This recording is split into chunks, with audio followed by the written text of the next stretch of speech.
All right, I'm making this video because I kind of wish I had the video when I was having this issue. I tried researching it a lot online and I couldn't really find much, or at least everything that everybody was talking about. It wasn't really that.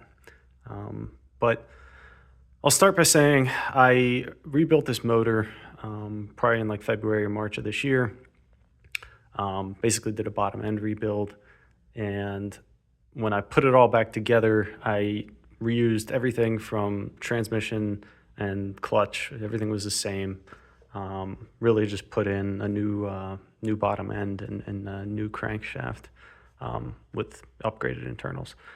But the issue I had was, I don't think it was like this at first, like the first couple of drives, but pretty quickly I started to notice an issue where coming up to stop signs or traffic lights, I would, be braking and I would go to push the clutch in to shift it into neutral, and that first clutch push would be very mushy, like just not much resistance. You couldn't really feel the pressure plate, and the engagement point would basically be like right there on the floor when you go to try to let up after that.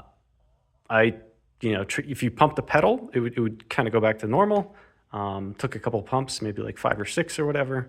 So obviously, it kind of seems like it's a hydraulic problem. So I, probably went home. I bled the clutch some more. Didn't really fix itself. I started Googling around, and of course, everybody online is kind of saying the same thing. It's, oh, the slave cylinders are terrible. The build quality is terrible. It's probably a bad unit. So I put in a new clutch and slave. Didn't fix the problem.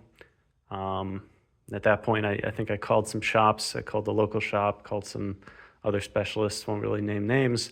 But everybody was kind of baffled and didn't really make sense. The symptoms that I was explaining were agreed that seemed like it was a hydraulic problem. So I kind of, after I replaced hydraulics one more time, put in some better units. I put in Exity, slave, and hydraulic master cylinder. Didn't fix the problem. I even went to putting in like a braided line instead of the hard line. Some people online say the curly Q in the hard line causes problems with bleeding. Still didn't fix it. So eventually I just kind of said, all right, I'm just going to drive the car. Maybe it'll get better. I kind of thought it was getting better, but ended up doing some autocrosses. And after the second autocross, I was driving home. It's like a 2-hour drive home. And I picked up a vibration in the clutch pedal. And it was just when you try to engage the clutch pedal, you would feel a vibration in it. Basically what it is it's the thrust bearings that failed. Thrust bearings are, let me go get them. They're over here. One of them looks kind of okay. The other one's obviously completely noodled. I'll probably put some pictures of what they normally look like. But I put in, brand new bearings. Everything on this motor on the bottom end was basically brand new. But the thrust bearings go in here on the number 4 main cap, and they basically prevent or hold. They help hold the crankshaft in place. Which way is this going to go? There we go. So when you have thrust bearings in there, the crankshaft does not slide back and forth. I mean, it will a little bit. There's an end play spec that you're supposed to check, which I did not do, but I probably won't go into details on that. I'll probably make another video on the actual bearing failure investigation. But that's what the thrust bearings are for, is they hold the crankshaft in place front to back. And if we think about why this makes sense with the symptoms that I was having, if we go over to the transmission, there's a clutch fork that this is the slave cylinder on the clutch, and when you push the clutch pedal, this is going to push back. That's the back of the car.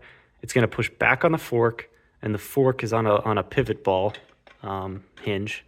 So when you push back, it pushes this throwout bearing forward into the clutch surface, the pressure plate. So, and that's what disengages the clutch. Now, if we think about what I was feeling this mushy clutch pedal when I was coming up to a stop. And so what I think is happening is the G forces from braking were causing the crankshaft to actually slide forward that 1 millimeter or whatever a little bit. This is going to cause the throwout bearing to want to follow the crankshaft forward. And when that happens, it's going to leave slack here on the piston up to the fork. And basically that slack is what I'm feeling in that first clutch push, I think. You know, it's all this play that you need to make up before you actually engage and you can feel the pressure again. And so that slack, I think if you pump the pedal a couple times, I think the master cylinder is actually bleeding fluid and making up for it, and that's why it feels normal again.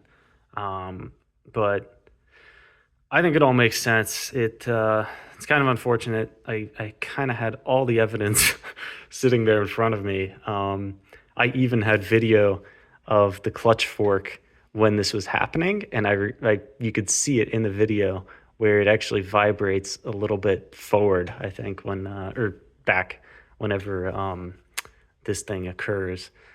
So I don't know. It kind of frustrating that it was sort of an obvious issue once you know it, but I guess hindsight's 2020. Anyway, that's it. Hopefully nobody else has this problem, but if you do, keep an eye out for it.